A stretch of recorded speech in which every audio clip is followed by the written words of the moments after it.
After really a couple of emotional days last week. That's right. Last week, in fact, jurors heard from victims and they watched some really shocking video of the gunman entering that nightclub. Prosecutors say Noor Salman helped her husband, Omar Mateen, scout out locations to attack, but her attorneys say she knew nothing about that plan. Attorney Whitney Boan joins us now to talk more about the case. Whitney, good morning to you. Good morning, Danielle.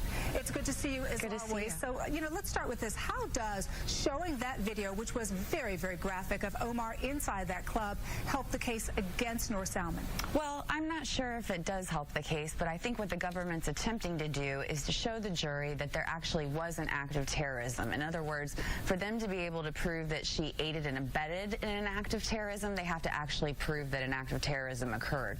So whether or not showing the video was necessary or if that was a little too gruesome to show to the jury, and that may have influenced the jury's feelings in the long run in terms of if this case doesn't have enough evidence to support the charges against her and they had to watch this graphic video, they may hold that against the government, the jury, that is. It's interesting because you talk about that video, and it was indeed very graphic. Very. It may have been more emotional, right, than in fact maybe helpful. But what can we expect in the days ahead?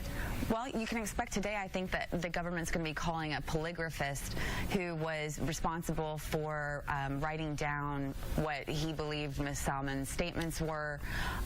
Interestingly, he didn't actually perform a polygraph test on Ms. Salman, but you can expect to hear from him today, and the government's case will continue throughout this week, and they'll be presenting other witnesses and evidence.